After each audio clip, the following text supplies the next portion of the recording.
Alright, so hey guys, I'm here with Ish. He has been working on this amazing load order document for quite a number of weeks now. And we've posted it and we've allowed people to play through it and it's been refined.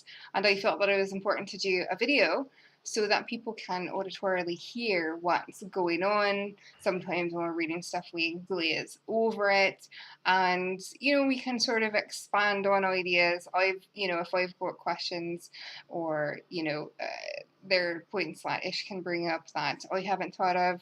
I'm pretty basic when I play my console. I just sort of hop on and hope for the best. But, because I'm testing various mods. So thanks for joining me today, Ish. Absolutely. Good to be here. Yeah, so let's start off with our Google Sheet instructions, because this is pretty important for people to understand how to read the instructions, read the document, and then apply it to their own needs. Okay, so starting off, we have the Google Sheets instructions, part one, the saving a copy for personal use. So being on the Discord, I've seen quite a few people comment on how do I do this, how do I do that? And even when downloading their own copy, they don't necessarily know how to do that. So I just wanted to include this for those who at least get the link, click on it, and can actually see the very first thing is to how to save a copy for your own personal use. So that is there. It's just a step-by-step instructional. There's a couple of different options. First is make a copy, which make a copy for you, or you can highlight the download as, and that will go through a few different steps, but it's pretty much the same. So they make a copy, and then the download as has the selecting a file type. So depending on the type of program you're using, you can use a different one. Of course, Microsoft Excel is one of the bigger ones as well. Okay. Now, updating a Google, uploading your sheet to the Google Drive. So pretty simple. You just need to log into your Google Drive. There's going to be that nice big button for Add New. Select your file upload button up towards the top. That one will go into that little browse window that we're all used to seeing to look for your file. Find it, click on it, and upload it. Fairly simple and straightforward. Next is going to be your sharing Google Drive to file to Discord. So it's pretty much getting that link and making sure it's shareable, so that when you copy and paste it, those who are in the Discord and trying to help out can actually look at your load order to help out. So step-by-step instructional is fairly easy. You can copy that links, and then it says get shareable link at the very top right. You want to make sure that's all green and all that. And anyone with the link can view. Now there's a few different options. You can also do can edit or comment, but for anyone just to view is simple enough.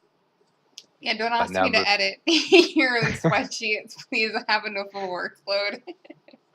I've actually had to do it for a few, just because their mods were a little all over the place. So yeah, sometimes it helps.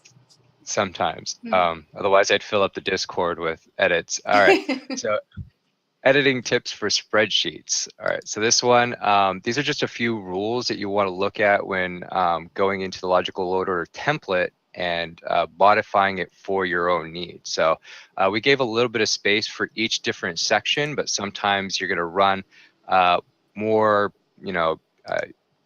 best alterations than we have available. So you want to know how to edit it so you don't necessarily mess with the layout, and make sure that you can kind of keep those formulas that are also in the QTY, which is your quantity column. So that's the only one that has a formula inside of the load order document that you will actually mess with, I guess, if you're going to add, delete, or change anything. The other ones at the top and the bottom are fixed, and you shouldn't be able to really use those or have a reason to. So those are going to be your megabytes, kilobytes. Whenever you input anything in there, it will autofill your quantity. So if you have maybe a club mod that you want to include so people know you have it, you can put that under like Tarshana has in a couple of hers. So she's got survival and camping under her master files. Now she put a 0 and 0 in both the categories, and because they have no value over 1, they will have a quantity of 0, which is totally fine because they don't count towards your mod limit. But it's good to see that there. All right. And so there's a gradient under the totals for your total mods as well as the size of the mods you have. Those will change color from green being good, yellow getting you're close to your limit, and obviously red is at the end of your limit. So you kind of want to watch that. It's just a quick reference to see how you're doing as far as space. And under the how-to guide, since I know some of us have color deficiencies, there's a couple of different options for changing those. Specifically, if you're red colorblind, colors won't show up as well. So conditional formatting for Google Sheets, and then color scale, and then you can see that there. And you can change the colors as you'd like. The midpoint, the min point, and the max point have different colors, so you can kind of see the variations between them. You have to click done. But yeah, so you can kind of do different colors there. And so that will help those who have those color deficiencies edit themselves. What I did for the midpoint and the min and max points, you want to use number. So if you want to click on the percentile for the midpoint, Tarsh, that will show you the number, percent or percentile. You always want to click number, so it has a specific reference. So I use 1, 4, and 5. 4 just because you can fill up 1 through 4 with just texture mods. So that's not really a big deal, but once you hit that 4 mark, you kind of want to start thinking, all right, what do I really want and what do I really need? Okay, so jumping back into the how-to guide. So that's how you can edit your colors. Now the clean slate uninstallation process, that's for people who've done so many different load orders, added so much and deleted so much, and they have so much ghost space, they don't know how to get rid of it. This is just an easy way just to start from scratch, ground zero. So it's just step and section structures again, pressing the Xbox button all the way down. One of the things is the last 2 are optional. That is fully uninstalling Skyrim. For some of us, that might be a good idea to do, but obviously that's optional. You don't have to do it. Now, following that, here's another fun section for those of us on console, and there's also a reason why you want to do this on PC. Tarsh will go over that in a second. So this is for gamers who like to play more games than just Skyrim. So what ends up happening is every time you put a disc in, it has a kind of a short-term memory there for you so that when it starts up games and stuff like that, it can kind of reference those. But what ends up happening is when you play a whole bunch of different games, it has a whole bunch of different references in there. And so now your console is kind of going through these mazes of different games to get the references it needs for the specific game you have. So it's a good idea to clear that out. And at the very bottom, it says repeat 2 to 3 times just to make sure all that data is cleared. Hopefully that'll help run your game a little quicker than normal, especially if you have multiple games you're playing on a normal basis. Now, the next section is extremely important to me because I always hear people, perform a hard reset, just hold the button down. And even though that's one way to do it, there's a few things you probably want to know about before you just go ahead and start doing that. So option 1 is just basically for everybody's use. Doesn't have to do anything except for going into your Xbox button, your basic menus, and restarting your console. So that's just a quick section about that, and that will perform a reset for your console. Now, option 2, you'll hear this a lot, just press and hold the Xbox button on your console. Well, one of the things is there's 2 different power modes, and you'll see that note, console must be in power saving mode. The first mode that most of the consoles are going to have on are the instant on feature. Basically what this does, whenever you turn off your console isn't actually off. So it's still running. And whenever you shock your console by just pressing the power button and holding it until it shuts off, you're just kind of shocking the system. Now the Xbox console is fairly strong enough to handle that, but it also, you don't want to test it so much, especially since we're doing all these mods. So one of the things is you want to go into your power cycles. Your power saving mode should be on in this mode. You hold the Xbox button to shut down, then your power brick will go from green to an orange color. At that point, it should probably take maybe 10 seconds to do. Just hit the power button to turn your Xbox back on. So once that hits orange, box on, and a green startup screen should appear. Now this load screen and this load is going to take longer than your normal load screen. This will allow you to know that it actually did go through a proper power cycle.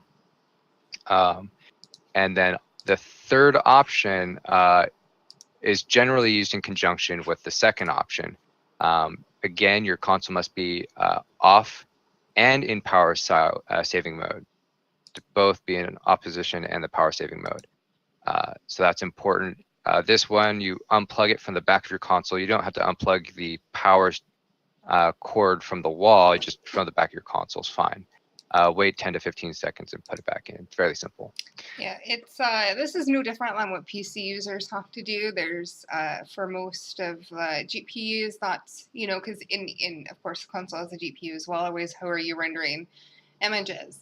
Sometimes you just go to reboot the computer. You've got to clear the cache out that ends up, you know, saving stuff in there. So it's not that console is any worse or more special or whatever than PC. It's just a bit different in it than most PC users, where we just shut down all of our programs, hit the restart button, and we're usually good to go.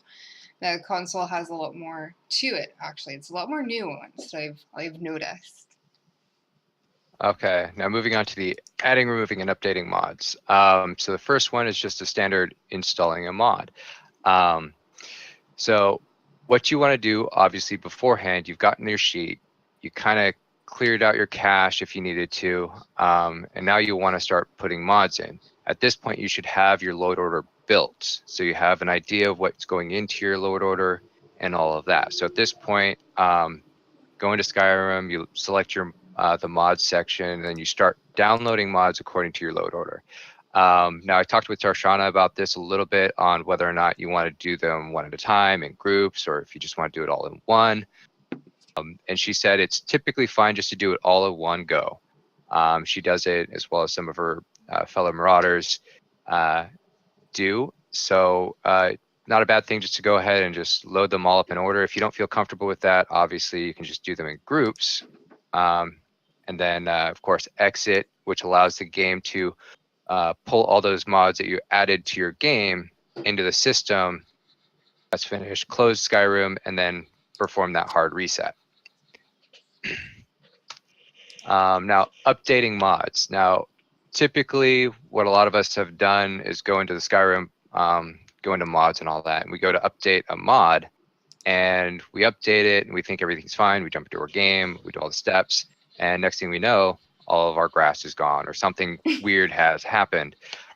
So the surefire way, kind of make sure that the right information goes into the game so it loads just fine. What you want to do is just select the mod you want to update, go ahead and delete that mod, and then without exiting from that, just re-download that mod. So you don't have to go find it again or anything like that. And then of course, repeat those steps for all the mods you downloaded or you need to update. Then just go into your Y to look at the load order to review it. Then of course, everything jumps around. So you're gonna have to reorganize it, have primary mods and dependent mods, which we'll go over a little bit in a second. Those will shift like crazy. So you wanna take a look at those. Exit again, let it load, close Skyrim, and perform a hard reset. All right. So deleting Skyrim in-game content. A lot of people, they go ahead and they delete things from their load order and then start downloading new things. Well, what ends up happening is you have that one giant mod that's 500 or so megabyte, and you delete that and you go like, well, I have now 500, free space. They start to download things, and you pop up with that fun little notice that says you don't have enough space, but in theory you do. So Tarshana, I think she called it mod's ectoplasm has been left behind, Yep. which is a great example. So it's the ghost in the machine there. So this will help mitigate some of those processes to trying to find which mod has that ghost space left. So primarily you're going to go in, you want to disable your mod from the library, exit, let the game load, close it, perform a hard reset. That will tell the game that being used anymore. Now you're going to load it back up, you're going to go back into your mods, and then you're going to delete the mod that you're not going to be using anymore. Now it is important to note that there are primary mods and dependent mods. Now what do I mean by this? So some mods are kind of like the master mod. I know Dragon Cliff Manor, the family edition, requires another mod. And I believe that's General Stores. Mhm. So if you were actually to delete General Stores, the Dragon Cliff Manor would actually auto hide from your load order. And so you would not see DCM in your load order anymore. But it is still there. So I've noticed a few people who deleted primary mods, all the other stuff auto hid, and they think they have enough space, but there's actually a mod still hiding in there. So whenever you're deleting mods, always go from the bottom up as far as the dependent mods into the primary mods. That way you can make sure you get all of them. If you don't find them there, you can kind of find them in your library, but then again, you have to search for them if you remember them and all that stuff. So that's an easy way to just kind of mitigate that, is just going by dependent mods first, then primary mods. Of course, exit, let the load, shut it down, and then you want to go into your Bethesda website and actually wipe out some of the mods you won't be using. And that little note there, it might mitigate your ghost-based issues. So that's very important. So very simple. You have an account on Bethesda website, which links to your console, which allows you to get mods in the first place. So you do have one. So hit that menu icon with the 3 lines. That's going to drop down into a whole list. You're going to find the Skyrim SE under the mods section. Select that, and then it's going to open up to a new page. It's going to say all mods, and then my mods. Select my mods, and there's going to be a box down on every single mod that's going to have a checkbox or hearts and things like that for favorites. Just check those to unsubscribe from them, and that will take that out of your library. Since you only have 150, you might want to do that frequently enough so you don't get too close to that limit. Now the next part is going to be fun. I know Tarsh loves this. So this is adjusting display settings. So I've seen quite a few people who go in and say, my picture doesn't look anything like somebody else's, but I'm running their exact same load order and all this, that, and the other thing. Well, the big thing is every TV that you're playing off of is different, and every Xbox in theory should be the same. So what ends up happening is you need to adjust your display settings so that your TV and your console work as best they can as far as color, speed, and things like that. So there's actually a web page there for you, adjusting display settings. Now this one's a fun one. This will go over a lot of different information for you want to look at and adjust if you have. So depending on your TV display settings, how big it is, all that good stuff, refresh rates, all that good stuff. And so that you can just kind of browse over, see what your TV does and what you need to know about it. And at the very bottom, it's going to have the calibration thing. So yeah, there's a calibration. Okay. So you're going to do this from your Xbox side. You're going to press the Xbox button, highlight system settings, display, and all that stuff. Calibrate TV. Now, there's a lot of good information while you're going through these steps. So you're going to do this in conjunction with your TV. So you're going to have your TV's remote, maybe even the owner's manual for it. And then you're going to go step by step, following the instructions from your Xbox, your TV display settings to match it. So that's important. That will get your colors corrected, your frame rates corrected, and all that good stuff. There's also a game mode for a lot of TVs out there, so your game can run a little bit more efficiency, especially if you're playing some of those first-person shooter games like Call of Duty and that stuff. Okay, Yes. so that's that. Are We we? could probably, yeah, we're done with this section. Okay, so just so everybody knows, I spent a lot of time on this. He was very patient in listening to explanations of mods, talking with others, and probably exploding his own load order, I don't know, at least 100 times, right? I mean, you've got there comes a point when you, as a mod user,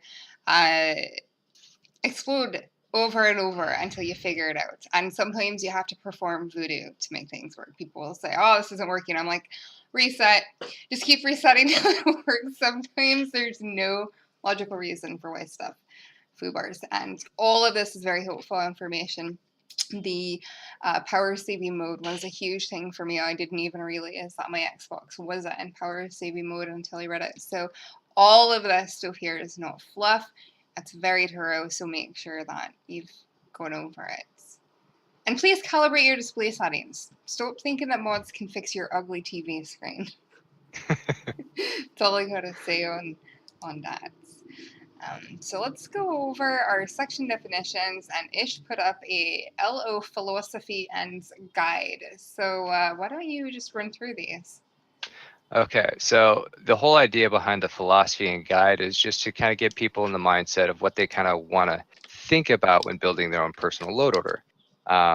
Now, the logical load order is a way for you to organize your mods so that when you're adding things to it, you kind of mitigate overlap and conflicts and things like that. So it's okay if mods appear in different spaces because they may not have any conflicts.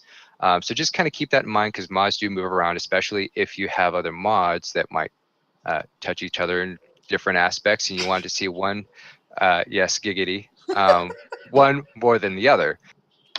So just keep that in the back of your heads. So to start off, if you're using Creation Club mods, please understand that conflicts can arise. It's a mod in itself. So definitely include that into your load order. So if you do need help with your stuff, we can kind of see like, okay, he's got a patch, but he's not actually running the Creation Club mod, and it kind of helps us kind of see what's in there. If you are running survival, there's other things that you need to have maybe because you're running of cloaks and stuff like that. Maybe some things you haven't thought of, or some things you don't need. So Creation Club mods definitely need to be in there.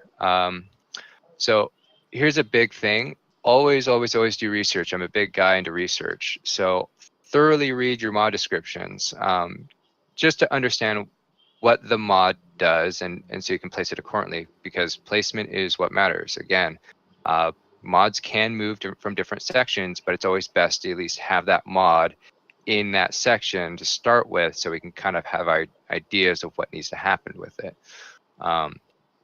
Again, if a mod author specifies a section or a specific placement for a mod, follow it as much as possible. They will also sometimes note incompatibilities and maybe patches that are needed with other popular mods. This is not to say that if a mod author, 50 different mod authors say, put this at the bottom of your load order, obviously you're going to have your load order list starting from the end, and you don't want to have that. So just take those kinds with a grain of salt, because I realized that when people were creating mods at the beginning, in order to get their mods seen, I guess the best, they had to be below other mods, and they just said, well, let's just put it at the bottom, just be safe. Right. But other than that, put it into place as much as possible and just kind of see what it does. And just to interject, place as low as possible doesn't necessarily mean at the bottom. It just means place under everything else that it might need to help modify or adjust or patch up, like with color patches remover. That just needs to be Exactly. placed as low as possible. Doesn't necessarily mean all the way at the bottom. Okay. All right. Also, if mods require a patch to work together, I've seen a couple load orders that they'll have all of these big mods right next to each other, and all the patches and all that stuff right next to each other, and all of those mods go in completely different places. So go ahead and put them in their appropriate sections. The actual mods don't necessarily care where the other mod is in relation to itself. So just put them in their normal sections like you'd do it normally, and then place the patch, directly underneath the lowest mod it affects, and you'll be just fine. Just to give an example, if people are running Fatality in KYE, we have it where you place Fatality in one particular spot. You've got, KYE under, and then the patch goes under, I believe that's how, Vader had written and made them. But if you're not using Fatality, then KYE, would actually end up going a wee bit higher on the load order. So just remember that sometimes, just as it said, like, you can move mods up and down if you need to. This is not set. This is a guide. Sorry, I like to interject my commentary. Exactly. And again, on KYE, Sleeving Skyrim, it's a texture mod that you put up in your general mesh and textures, which is higher in your load order than KYE would be, or Fatality. And with KYE, there's also a patch for Sleeving Skyrim and all that stuff. So that would actually go underneath all those. So you see where one mod is way up in the load order, KYE is further down. You just got to put a patch underneath them. Yeah, exactly. You mean the KYE armors and the AIO for the that's right. So yeah, all of those. So those are great examples. So if multiple mods touch the same aspect of the game, whether it's textures, combat, or anything like that, the lowest mod in your load order will overwrite all of the mods above it. So Skyland is a great example of a mod that has a lot to do with landscapes and all this. It'll touch snow, mountains, everything that's not man-made down. So his mod is a fantastic mod, but I've also seen people who want to try a different snow or a different mountain style. And if you reload the mountain above Skyland, then Skyland's just going to overwrite that new mod that you're trying to try out. So put that mod underneath it, you'll see the new mountains as well as the rest of Skyland. So that's another good example of mods will overwrite and how it will look. But always want to try to mitigate overwrite, because you're going to have 50 different things overwriting and you're going to waste a bunch of space there. Okay, moving on. So yeah, remember that mod sections are only a guideline. Mods may move to different sections in order to preserve the changes from other mods. And Tarshana will go over a couple of those because we do have some examples in the sections down there that she'll go into. There are a lot of mods out there, and it's easy to want all of them. I know I did it. That's why I had to destroy my stuff so many times. I can't tell you how many times I wanted to, have, the quivers on the back, and then, favorited items and all that stuff. And when I thought about it critically, I realized I'm a first-person player. I never see my character. I never see what my back looks like.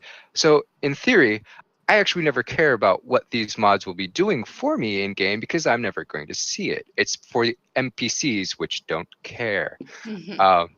So look for things that are going to enhance your gaming experience instead of just being purely fluff. I know there's some people who like playing third place or third person and have that mod that kind of changes their perspective from it, and that's awesome. And if you got all those mods, that is going to make your game so much better for you, but not necessarily everybody. Like I said, I'm a first person, so I decided for myself, I'm never going to need those mods. I'm never going to see them, so why have them? Those are purely fluff and just kind of, in theory, they'd look cool if I'd actually see them. All right. Next one. So it's really kind of cool. I've seen a lot of different load orders because that was part of me doing my own research. And what I came across, Doc's load orders and all of that, some of the other marauders. Here's one of her load orders. This is one, and she has a specific name and a specific race and a specific job and all this thing and background for this one character. That's one character of, I don't know, 50 of hers. She's probably up to now. Yeah. So she's got a lot of different characters, and she plays this often enough to want a different experience. So our suggestion is there are a lot of mods out there. You see this one mod, you see this other mod, you have an assassin idea for your character, and then you're going to want to throw in Apocalypse, which is magic. And if you're running Ordinator, it has all of those, one-handed skills and this, that, and the other thing. So build your load order for your character, not for like everything in the game. Yeah. You're not going to be necessarily the assassin running around throwing fireballs. That's a mage character. So try to build themes and kind of try to build around it. So you're not trying to build up those fluff and find out you're running out of space at the very end. Okay. So also, we don't necessarily recommend to add, disable, or delete mods mid playthrough. Some of them are safe. We're not saying that you can't, but worst comes to worst, it can corrupt saves, and that's what we want to mitigate. We don't want to say that yes, you can do this, and you guys get mad at us because we said it was okay. We don't recommend it. Although you can do it if that is your decision. That has to be 100% your decision. So the one exception that we kind of give to this is like texture and mesh mods. But again, always use caution. But if you absolutely have to disable, delete, or anything during mid playthroughs, we recommend saving in an interior space beforehand. Once the changes are made, wait in the game 24 to 72 hours. And I know that all of us want to get through this pretty quickly, so we'll hit wait and we'll scroll the time frames up, and then or we'll sleep it off, or this, that, and the other thing. Certain mods actually require you to stand still for a full 24 hours. That's for weather mods. Am I correct on that, Tarsh? Yep, weather modes specifically require the full 24 hours so that the playlist comes up. Trying to think if there's anything else. Anything that you've done with economy or hobby and vendors recycle their wares, encounter zones, that sort of thing, you should probably wait 24 hours as well. All right. So again, this is just in case you really, really have to do this. That's what you want to do. And it does take a little while, and if you really want to do that, if you have the idea, it'll be worth the wait if it works out. But that's all I'm going to say on that. Okay, so the mods listed below in each section are just placeholders. So in theory, if you're running that one mod, that mod can go there. But of course, if you're just running one mod, it doesn't really matter. But the theory is each mod in these sections as a standalone without any conflicts or any overlap, that mod will go in that section and will be just fine. We don't necessarily endorse or disapprove of any mod in general. We will take a look at certain mods that may have wild edits and things like that and kind of steer you away. But then again, I am not playing your game. Tarshana's not playing your game. None of us are. You are. So download your mods at your own risk, but we have a few suggestions that we've taken a look at. We trust these mods. Some of them may have a few issues because there's a lot out there, and I doubt Tarshana has the time to look through all of them.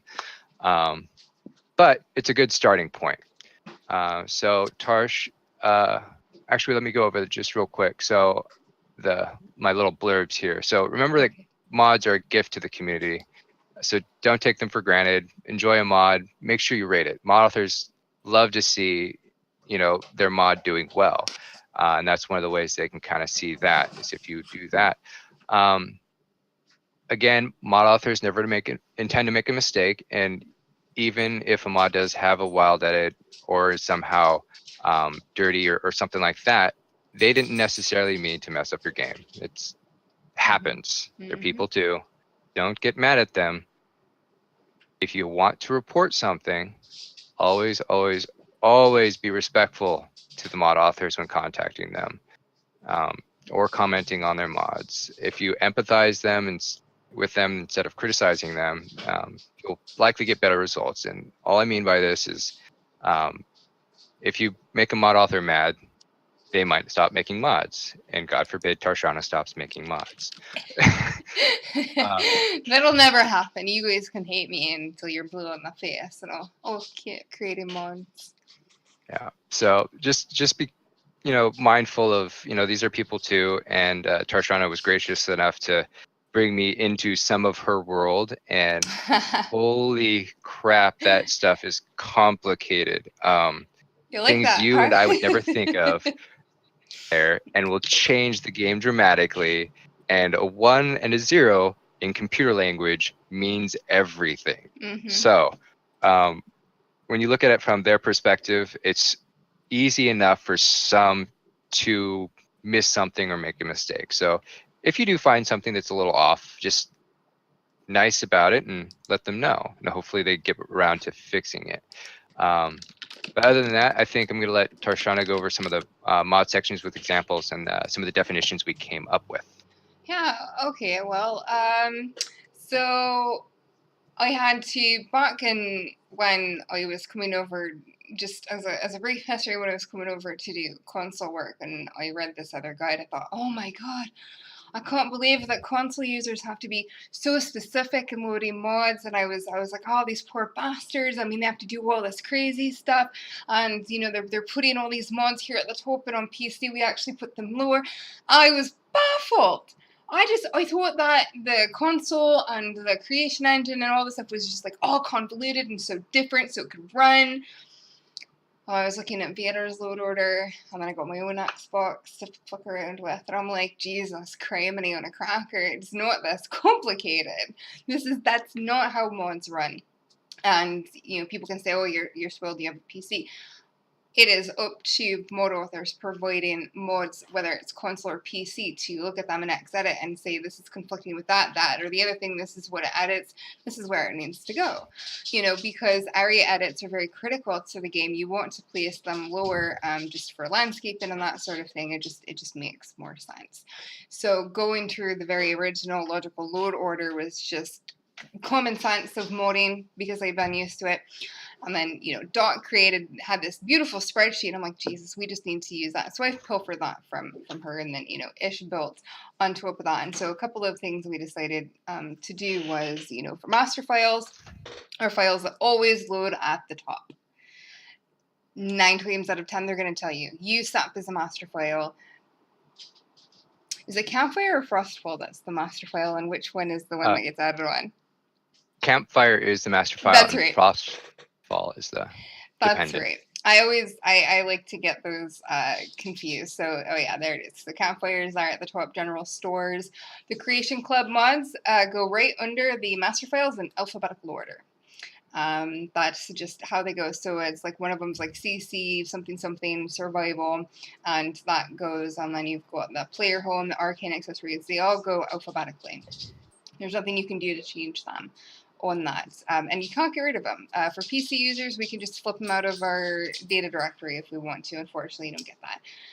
Foundation. So these are your standalone mods that are rarely affected by other mods, but they're going to overall, enhance, overhaul large parts of the game with minimal or no overlap. Cutting room floor, restored content all over the place, and Arthur said, you can actually, overwrite some of this stuff if you need to. Ars Metallica, it's not touching anything major. It's just going through some of the crafting stuff and saying you can do this, that, and the other thing with it. All of these, loading screens. You don't need to place on at the bottom because there's just nothing that's going to overrate them. It doesn't need to do anything in the game. The toggle compass mod, self-contained, and if you have to use display enhancements because the sun is shining into your home really bright and you don't have any curtains, then you're going to need to use display enhancements to brighten it or darken it. Font changes like Sovngarde, you've got your Skyhead stuff, things like that. Stuff that isn't, you're still going to be needing this crap out anywhere else. Quest alterations. 9 times out of 10, these quest alterations have edited something in the quest itself. It's not necessarily editing or putting stuff anywhere else in the world. So you've got Gildergreen, Regrown, Dragonborn Delay, the Parthenax, Dilemma, Immersive Civil War Cleanup. I love this mod.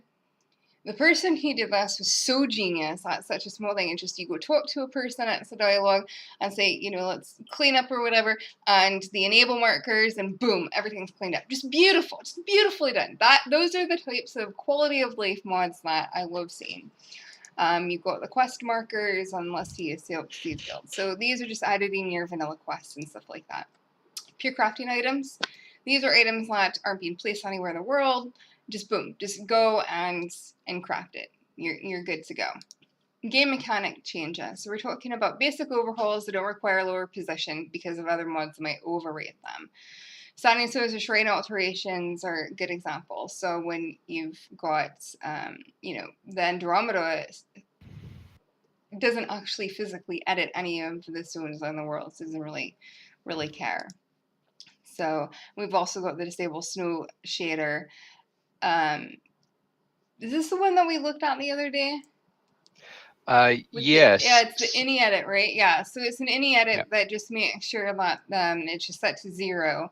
You find it in your Skyrim game files, and it just makes sure that extra snow shader that Bethesda put on for whatever discernible reason, we don't actually know, is set to 0 for you. You can just uninstall it, and the ini file should go away with it.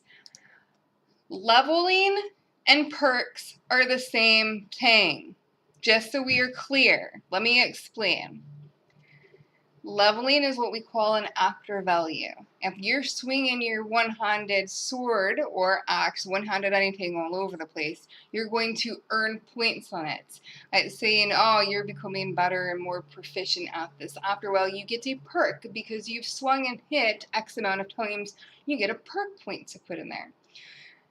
So let's say you've got 50 after value points, or 50 points when you're in the screen. You get a perk point for that.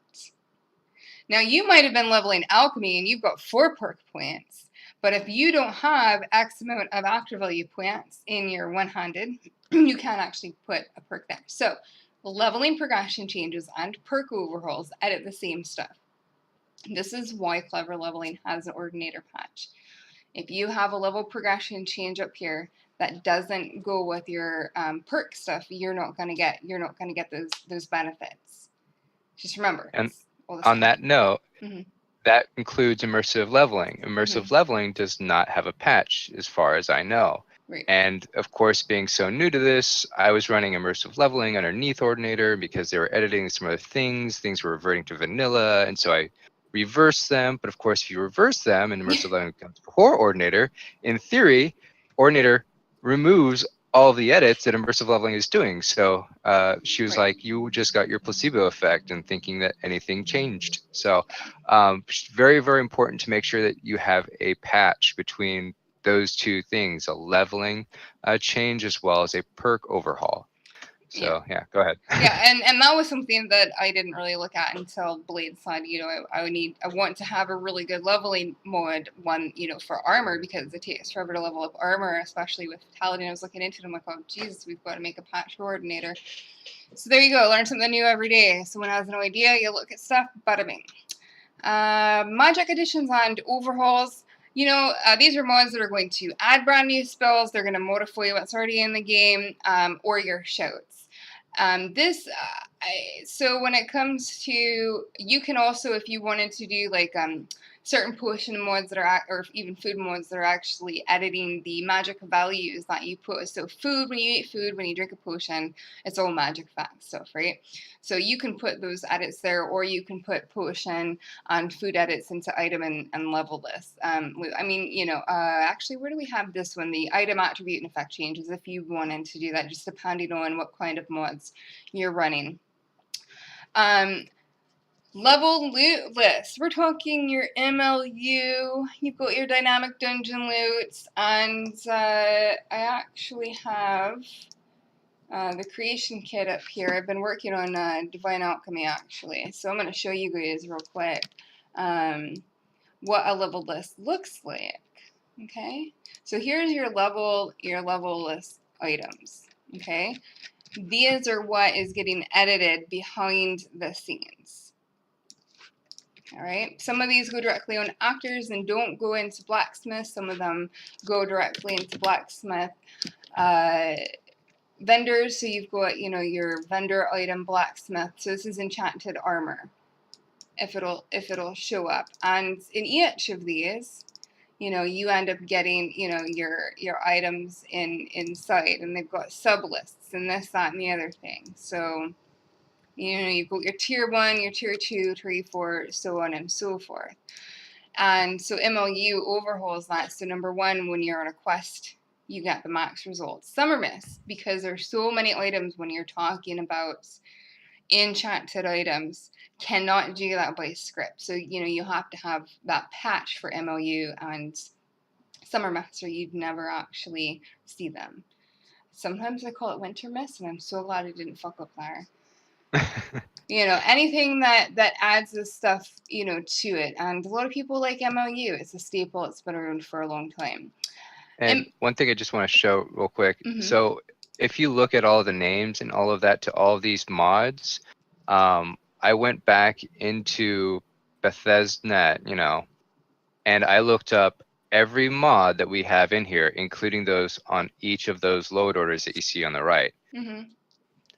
All of them have the appropriate, I hope, Bethesda website, as well as the true name to each of those mods, so that if you have never seen that mod before and Doc's using it, or Tarsh is using it, or Ender or Kojo, you can actually click on that link and hope to God you find the actual mod that's supposed to be there. It did take me a very long time to do, and it took a lot of editing. So I did that for you guys just so that you can jump in, quickly see what that mod's about, and kind of get you into that research mode a little quicker. Hopefully that helps, but all right, I think that's my little blurb. We've got Blade is asking, what if somebody wants 2 loading screen mods? Well, you know what? Download both of them, and whatever is lower will always show up. So MLU has a few NPC edits. Generally speaking, you know, it's mostly like the Draugr and a couple of the bosses, if I recall properly from memory.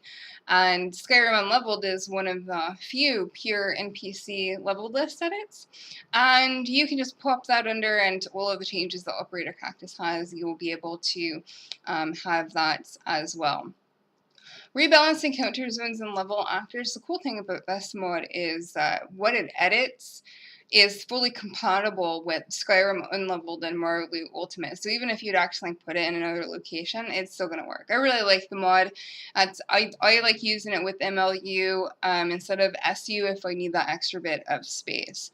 And Encounter Zones Redone is going to do what Encounter Zones do, so you kind of want to just pick one or the other. Item attribute and effect changes. I like that Doc added this on her document. It's pretty cool. So it basically, these edits directly your waitlist crafted ingredients, valuables for stealing, so on and so forth. So if you want these, you put them under your item and loot level list. That way those values pull over. We have audio and sound music above weather and atmosphere because there are some times when these music and sound mods will try to take over what weathers and atmosphere uses and has their own edits. Weather mods. Oh man, this is pretty much this. The number one issue I saw in the beginning, besides crappy load orders, were people trying to use 4 weather mods at the same time. No, I'm not joking. I've seen people using 2, 3, 4 weather mods and thinking, oh, this all works out. No, it doesn't. If there is a patch, which a lot of them several of them have patches for True Storm specifically. If they have a patch, that's fine, they'll work together. If they don't have a patch, whatever's lower is going to work. Just pick one. You don't need them all. You can start a new game and try something different with a different look. And you've also got DAA, Mythical, Arendelle's Aquanoctium. Did I say that properly? They have presets to change the look. So, I mean, just pick one, stick with it, enjoy. GG. Well, as long as you don't say, Aquanoctium as bad as Odin does, I'm sure you'll be fine. I'm pretty sure it's Aquanoctium, but I could be wrong. There are some words I can't even say it properly if I wanted to in the English language. So, let's see. Makuto asks, if you're looking for mods for the Xbox, what sort of things should I be looking for to make sure they're good mods? You want to look and make sure that they've been cleaned in X edits, that they actually have a proper LO placement, and that's pretty much what you're going to be able to go by. Is this mod has been cleaned in Xedit. This mod has USAP changes in it. Sometimes if you're not really sure and if the mod is up on Nexus, I will look at it, and then we can go to the mod author and say, the Nexus version has all these wild edits that don't need to be here, and it's stopping stuff from playing, and did you fix that before uploading it, and if so, can you make note of it on the website? And sometimes I'll clean these mods and I'll hand them over, to the mod author and say, look, I'm not trying to step on your toes. Here it is. You don't even have to mention me. I don't care. And some of them tell me to fuck off, and the others like, oh, thank you. And it is what it is. So, grass mods, we're gonna put it at the top. Vadosperm until recently had flowers that came with it, so we put them up here so that if you're gonna use flower mods, you can go under. It doesn't really matter. The grass mods. 90% of grass mods has an ini edit in it. These ini edits or initialization edits tell the game, have fluffier grass and it's more dense, etc., etc. They'll usually just pop right out when you delete the mod. There's really no persistent data that stays them. They're not gameplay settings. Gameplay settings, just to go over it, is up here. These gameplay settings. These are the ones that are hard-coded. These are the only things that restore vanilla settings. Might be able to revert back if you think that there's something wonky with them, but initialization files, I've never seen one not get deleted, but who knows? Who knows? The Xbox does crazy things and likes to have stuff. There's only like 2 landscape fix mods in the world, so there you go. Skin, meshes, textures, and skeletons. The skeleton mods need to go as low as possible. That doesn't mean at the bottom of your load order. It is in a file. They are meshes. You have a first person and third person mesh on them. That's it. Technically speaking, they can go anywhere you want to because there shouldn't be another mod that overrides it. BFQ and XP32 take up the same place, so if you have to use or you want to use BFQ, you can just pop it under, but it's the same skeleton node that takes over, so do what you want. You can use, I know for Divine Skins, I don't have a skeleton mesh in there, so if your BFQ is above Divine Skins, it's not going to kill anything. I do not believe that the Seraphim body does, but I do think that maybe some of the, the BBP animations would have skeletons with them. I'm not quite sure because I've never used them, so if you decide to use them, make sure you read up on that. Idols and animations, you can pop them here. BFQ actually has a set of animations that goes with it, so If you guys see something that's an animation that talks about similar ones to BFQ, just make sure you know what you're getting into on that. General mesh and texture fixes, overhauls, just stuff that you will love using, the stuff that takes up 2 gigabytes of space because you want your game to be beautiful. NPC AI mods, how they interact with the world. We put immersion mods underneath. This is stuff that we'll actually put, mostly we'll put them into an alias, a quest alias, sometimes, go home, do this, do that, that sort of thing. Just a nice little section down here. Multiple force, which should be sandboxing, but apparently I like sandboxing. It is just a basic gameplay edit up here for your cylinder height. That's all that it changes. So yeah, that's pretty much all that it does. Facial modifications and race edits and presets. This includes Imperious, changing 9 types of races, eyes, extra eyeballs is a race edit, BT dubs, not replacers, but actually adding extras. Hair color edits is a racial edits. Just because I don't think people always believe me. So when you go into your races, oh my balls, where the hell is race at? And you're here in Argonian race.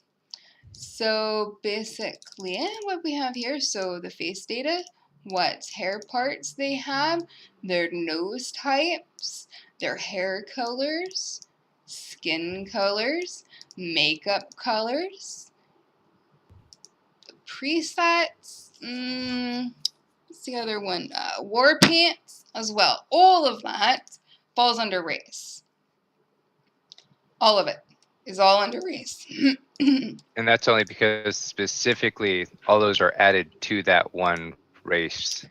It's all in it's all the same section of the creation kit. It all goes in that same spot. So perfect. Yeah. Superior lore friendly hair.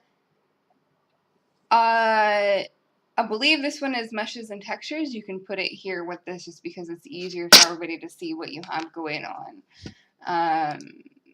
So just make sure that if you're using something like DPoS, if you're using Imperious, if you're using Vision, all that stuff, that your eyes is just a replacer. Or you have a patch for it. Or there's a patch, right. Interior lighting, interior decorating mods. And or, mods that place stuff.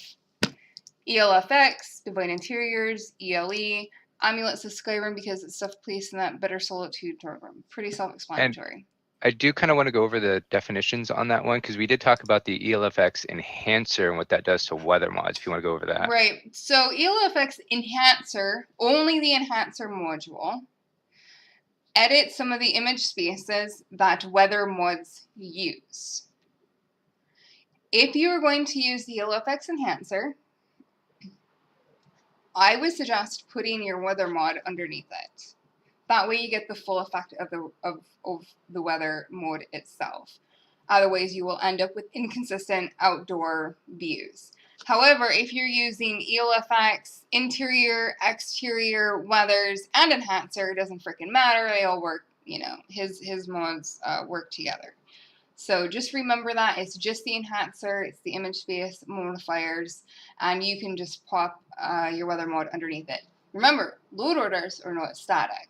It is perfectly acceptable to move the weather mode under. You're not going to kill anything. Single area exterior edits and multiple exterior edits. I'm gonna touch briefly on that. So there's not a whole lot of multiple area exterior edits that the Xbox originally had to begin with. And on PC, some people will have multiple edits here and then single area edits under. You're free to do that as well. But the way that the console works and how the edits are, I like to put the single area edits up here and then the multiple area edits, mostly because it's a little bit more comprehensive than PC, and you guys can't, go into Xedit and, modify, make patches. And in some cases, a single area exterior edit will go under multiple area edits. So it's fairly, again, it's not static. Feel free to do what you need to do, to make them work. The Arthmore's Darkwater Crossing is very extensive in what it does and has a lot of landscape edits, and I have a couple over there as well. And because my landscape edits aren't the same as Arthmore's, when Darkwater Crossing is placed above you, end up with a literal rip in the landscape. So you want to make sure Darkwater Crossing is under. So then you also it's the way to oblivion. Yeah, pretty much. It was pretty freaky when Ender was showing that to me, a screenshot. I'm like, oh crap, I've got to fix that. And I was going to make a patch. I'm like, nope, just put it under. It's fine. Unique items added to exterior, interior locations. So, the Billy Rose Weapon Compendium, Sky Shards, Swordsman Assortment, stuff like that. That it's just like tossing items around with minimal overlap. You just want to make sure that they show up. So you can put it there. And then we've got our NPC combat AI mechanics.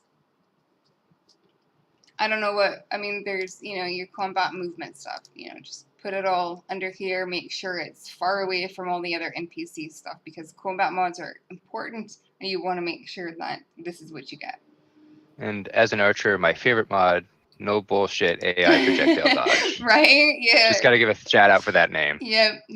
It's because it pretty much is bullshit. Unique follower mods, just like having, items placed in the world, you want to make sure that you find the follower. Quest mods that are editing, pardon me. Let me start over because I get excited every time I see Inigo in here.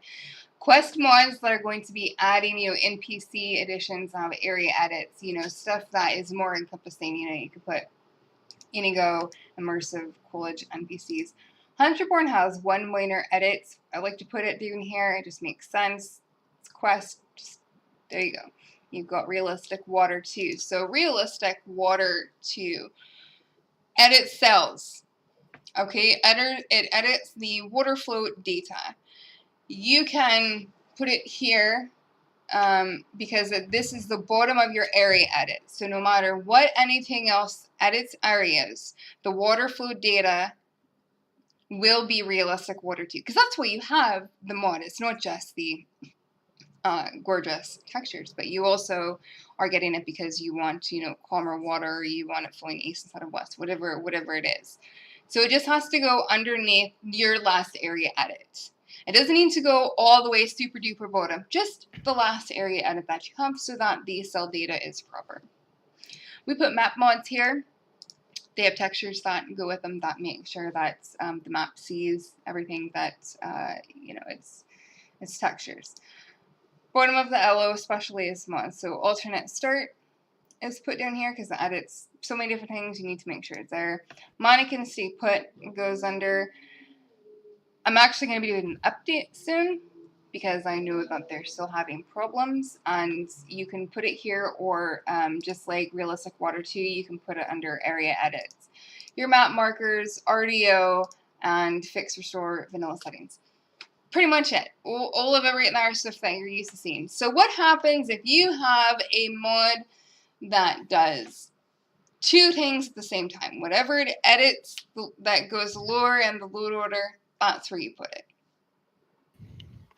Yeah, and a lot of these sections were kind of combined, and being a new player and not knowing anything about anything, I was looking at some of the definitions and things like that and kind of realizing what needs to go in specific spots. But then again, within that one section, there are also subsections to that section. So that's why I made a few alterations. So that level progression, that menus section, all of those things were made specifically because for me to get my head wrapped around it, there's an inherent difference between what I think of a foundation mod of like cutting room floor. That's a huge mod, has a huge impact on the game. And when you compare that one to lore-based loading screens, it just doesn't make sense to me.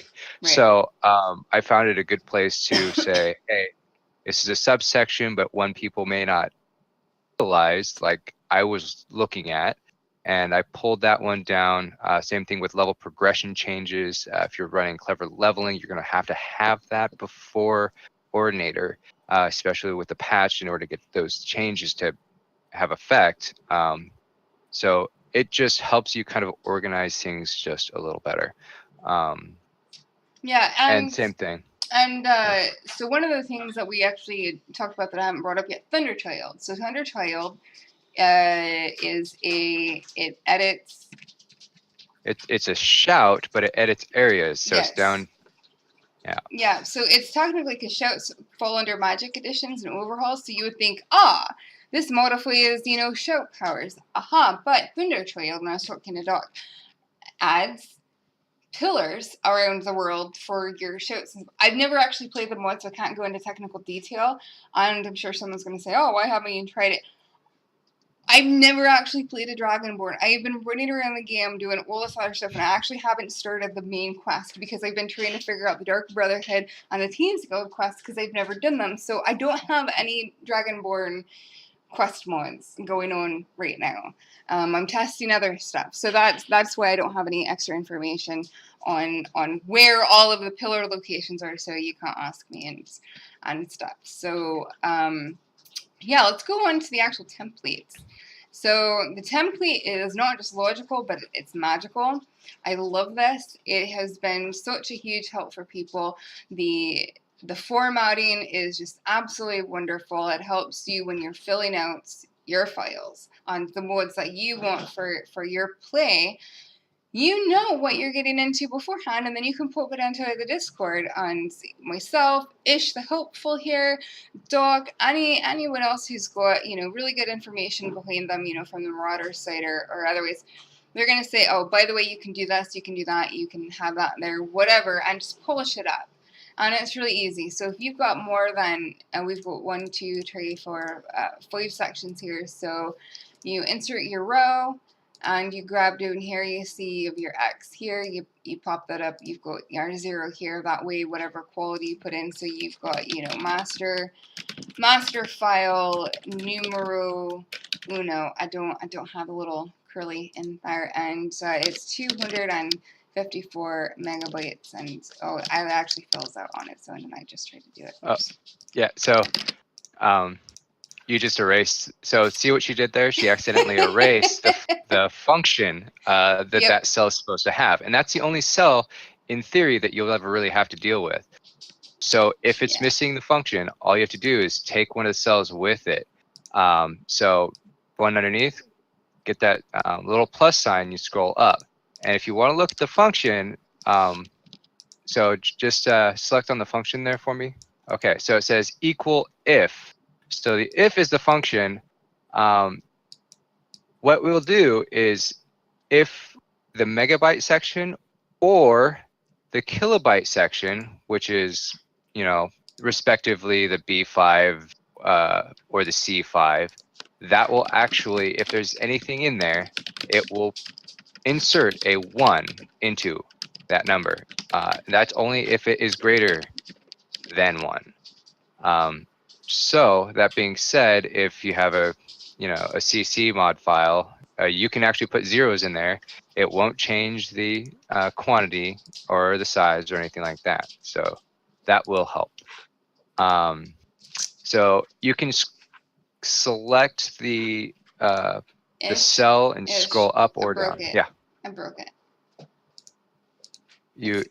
I broke you broke what? I don't know it. I broke it because it's not updating up here. Oh, okay. So, all right. So real life problems here.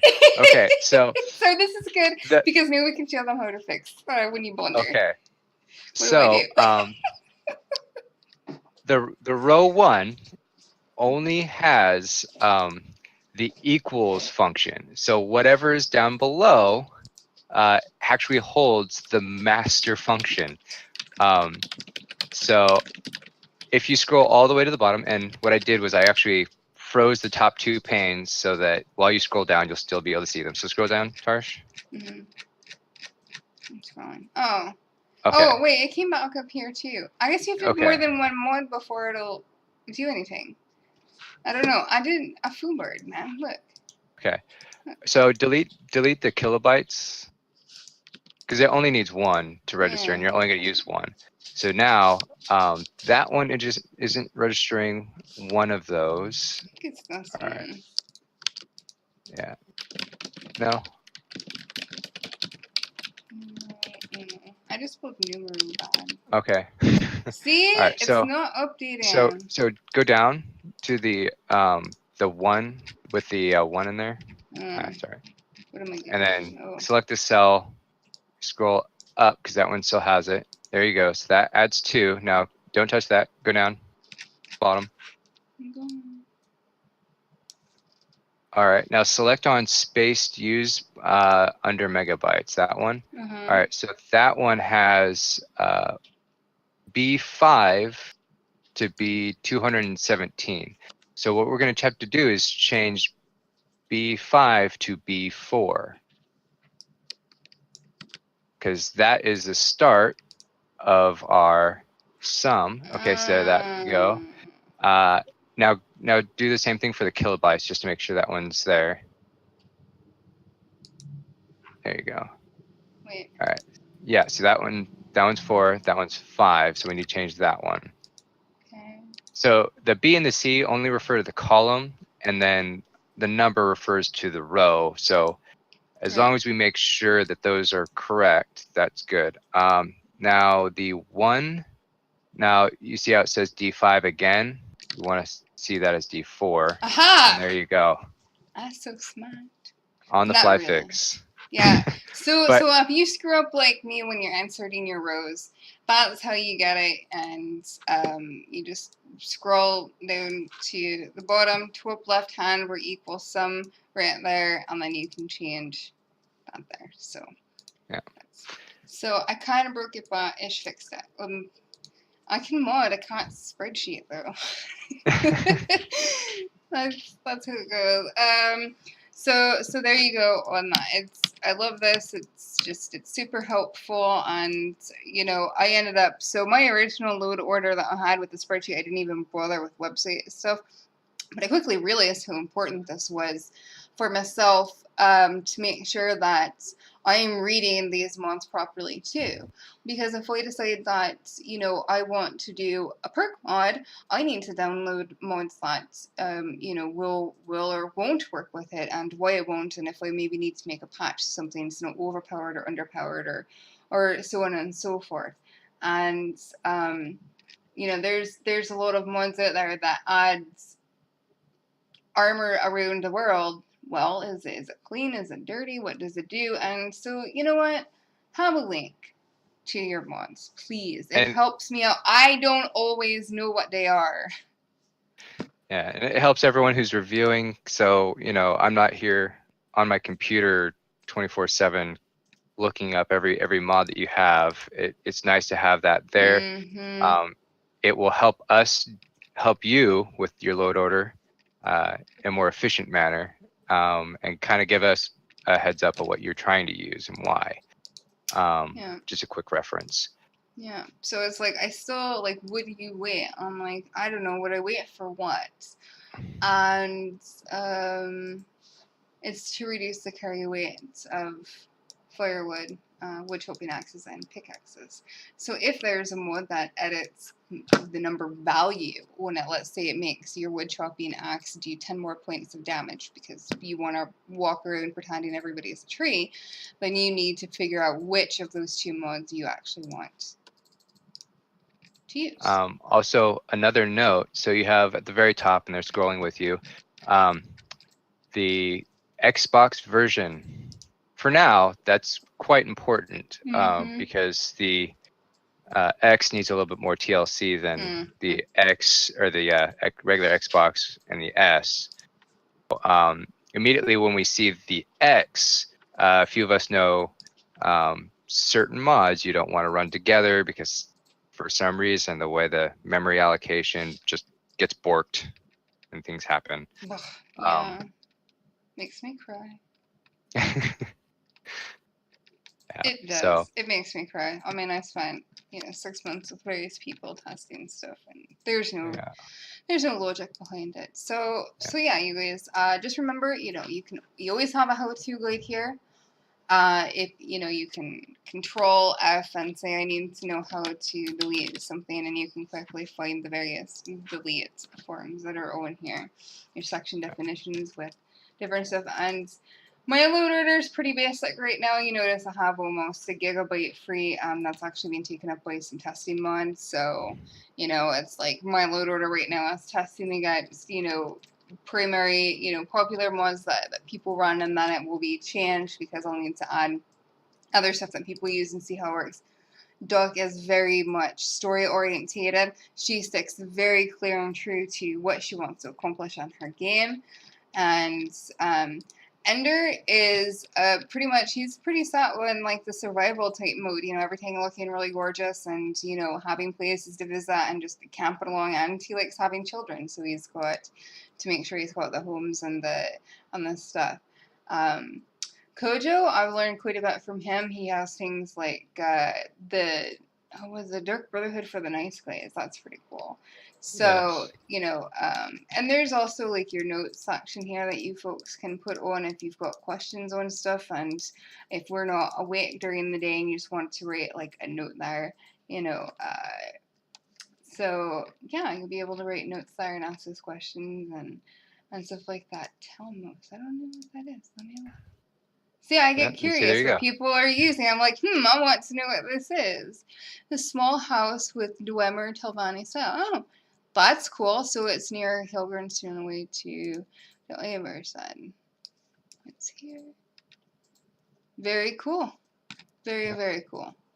And so for those of us with different consoles and things like that, Tarsh is running the X. I believe Ender is running the X, Doc's running the S, and Kojo is running the 1. Yeah. So on that note, you can, and these are, the Marauders and such. So if you have a question of what mods you may or may not be running, you can kind of pop into their load orders and take a look. Just because they will build their load orders to actually play the game.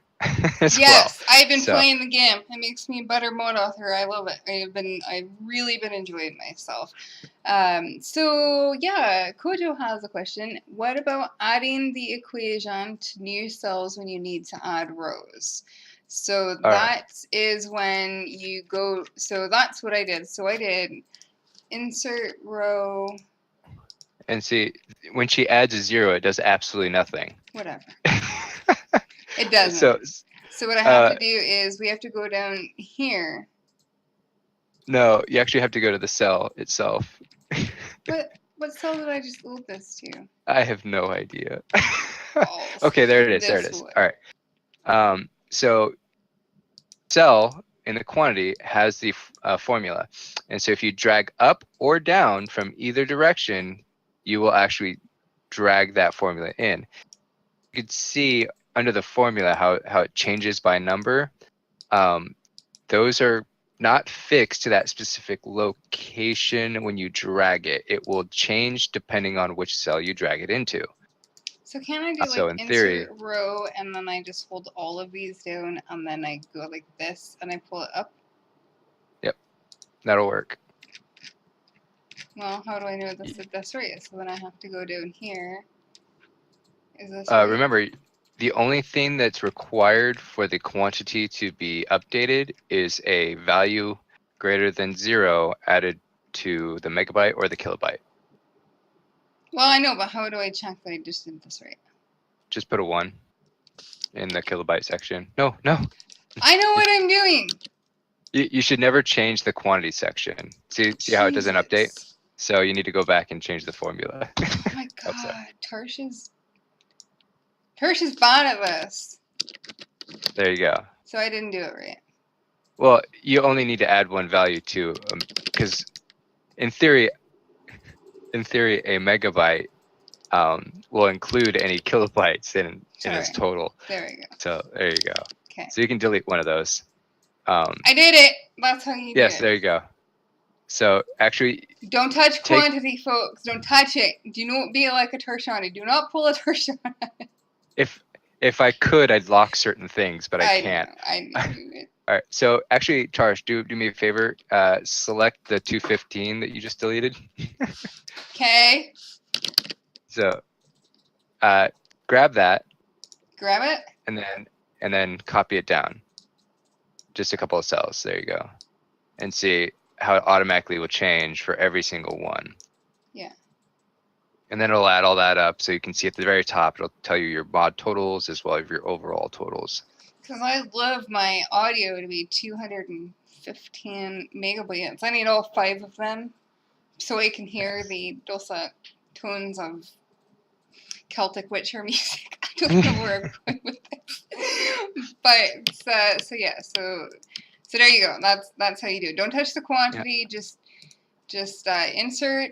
insert row, go down here, make that a plus sign, pull it up, enter your doodad. Boom. Yeah.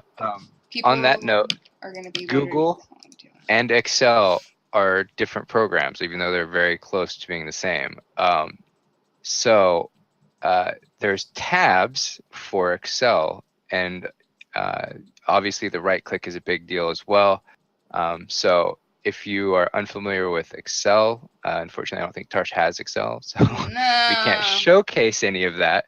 But just notice that under the how-to guide, especially for the color deficiency section, I did include both versions as far as how to edit. But the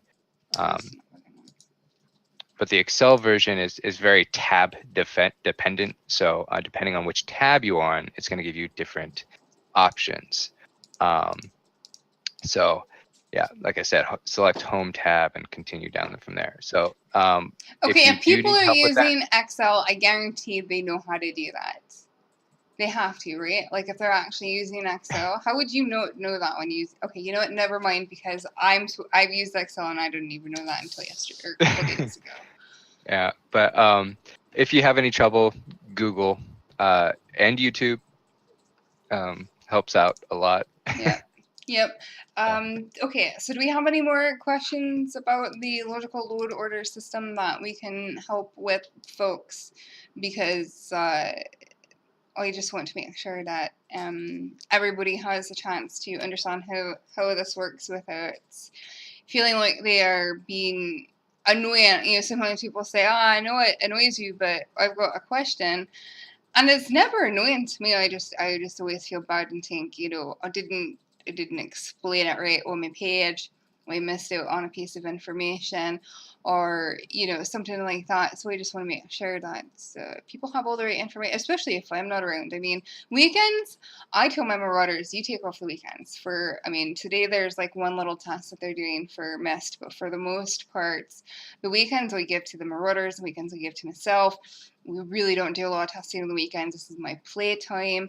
So if we're not around on the weekends, I really need to make sure that when all of us are playing and you guys are redoing your load order, you can say, oh yeah, I can do this. Because I like to know that people are redoing their LOs during the week. So on the weekend when you have free time, you just pull up down and play. Yeah. And on that note, hopefully here in the next few hours, I will actually rebuild my load order, because I haven't played in over a month building this darn thing. So I know. I do want to go back to the how-to guide just to give proper shout outs. So when I created this product, I ran through a lot of different mod authors or load orders and things like that, and just kind of looked around. I actually got into Tarsh's Discord because of Verdict of Odin. I was watching some of his YouTube videos, and he did a really awesome podcast with John Rose, Tarshana, and a couple others that didn't quite, I guess, get in. But anyways. Oh, James was in there to help ask questions. Yeah, okay, there you go. And so I got into the Discord, trying to figure out what load orders, how they worked and all that stuff. And I researched a bunch of different load orders, and I came up to Tarsh, and I was like, hey, I found 3 different styles of your own load order. Which one is the one? Right. Yeah, Yeah. yeah. In fact, my website I have to update with all of this too, because it morphed, and I'm in Discord a lot more. I don't have time for the fucking website, and I was like, just close this down. And the Bethesda website, not mine. I have time for mine when I make it, but the spreadsheet. I'm like, doc spreadsheet. That's the most up to date. But yeah. Yeah. And so I created this whole thing, majority of it on my own at the beginning before I ever up to Tarsh to kind of get this spread out. And then I consolidated with her on what needs to go where, what definitions, what's clean, what's not, and all this other stuff, and kind of went over with this whole thing with her. Definitely want to give special thanks to Doc, who was the original creator of the logical load order sheet that Tarsh pilfered Yeah, for I us all. pilfered it. I pilfered it. I'm a pirate, damn it. That's what I do. And then again, to all the Marauders that helped with their guidance, little helpful tips here and there, and kind of got the okay from her side team, and we finally got this out there for you. We kind of did a soft open for it, and this is pretty much the final version. I'm sure maybe a couple touch-ups here and there, maybe add a few mods to the section definitions once Yeah, we he doesn't find like new it ones being for it. empty. He keeps telling me that it's too empty, and it's like, well, Yeah. how? I was like, you know what? I'm gonna make like 10 landscape fix mods just so we can fill this crap up, But and also when I was first starting out, and Arthmar was gracious enough to come over, and he looked at the original Elo, and he made a comment about immersive citizens understanding where stuff has to be placed as far as edits. Thanks to him for doing that and looking out for us. I mean, he's a big name in the scheme of things, and the fact that he's sat there and he's helped out people and he's looked at mods for us has been really, really huge. So it's his guidance for me personally for making and creating mods and understanding how they work has been invaluable. And his website is AFK Mods. Go there if you guys are ever curious about how stuff works. He has so many guides up there that you guys can look at. It's amazing. There's a whole group of people that always have information to fuel your brain. And yeah, my Marauders, I mean, they have so much patience with me. I can't tell you how many times they've gone to test something and I broke their machine. And Ish, this has been amazing. The how-to guide has been so important to have. When I first opened this and saw this, I was like, yes, this is what we need, because people ask, so how do we clear persistent data? How do we clear caches? How do we do this? Do we delete first? Do we do this? And so it's been helpful for me because I'm updating older mods now, and I've been able to go through and put this up there and let people know they can look at that information for updating. And a lot of this research that you did on your own has been invaluable for people to have. And the data formatting, the color formatting, oh god, is that helpful when you're trying to plug in 500 mods? Yeah, it's meant to be built before you actually start trying to add mods to your load order on the console. So yeah, and it's great. It's great. It's fantastic. I can't tell you how many times in the very beginning I was like, ooh, look, a mod. Ooh, look, a mod. Ooh, look, a mod. We all get that way. Yeah, we all get that way. Even on the PC, I was like tossing a whole bunch of mods. I'm like, I'm not going to even use this. But yeah, I like being picky, so that's really good. So everyone out there, pick your must-have mods first, and then you can add the other mods that will make your game enjoyable. Just because I know that a lot of my load order kind of looks like a Tarsh rim, and at that point, I need an extra 5 gigs just to run half of the things she's also working on. So I know. I hope one day I wrote in this huge letter and I'm like, dear Microsoft, I've been modding primarily for console for over a year. We just need like 3 more gigabytes. That's it. That's all we need.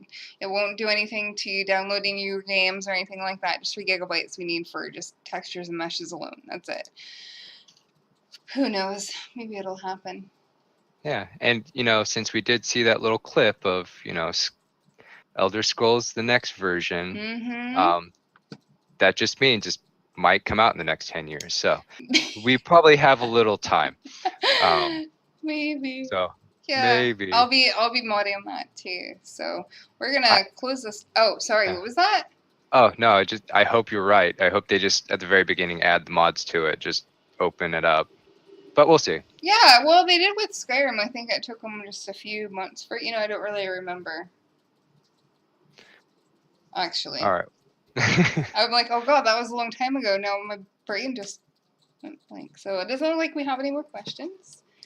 And, oh, there's been people just hanging out. So I guess that is that. All right. Well, it's been a pleasure. Thank you, Yeah. Tarsh, for helping out with this and being Oh, the word. you guys did all the work. I just said, I helped in a small way, and I broke the sheet so we could fix it. But I do the modding. You guys do all this technical work, and I'm the one that's thankful for having you and Doc and the rest that have stepped up on this end of things, which allows me more time for modding. And I'm glad that people have spoken up and said, by the way, Tarsha, it's a lot easier for me to listen about stuff than to read. So here's a fucking video, and I swear to God, somebody's gonna say, "Oh, nice accent." Yeah, fuck you guys. Don't worry about it. It doesn't matter. That's just a Should I voice. should I have been translating this entire time or? Yeah, maybe. Just don't pull a Tarshana and start editing quantities. That's all there is to it. So, all right, everyone. Thank you Perfect. for joining in, and thanks again to Ish for doing all this stuff. Make sure you keep thanking him for it, because I just sit here and push buttons. So, All right. bye, guys. Bye, everyone.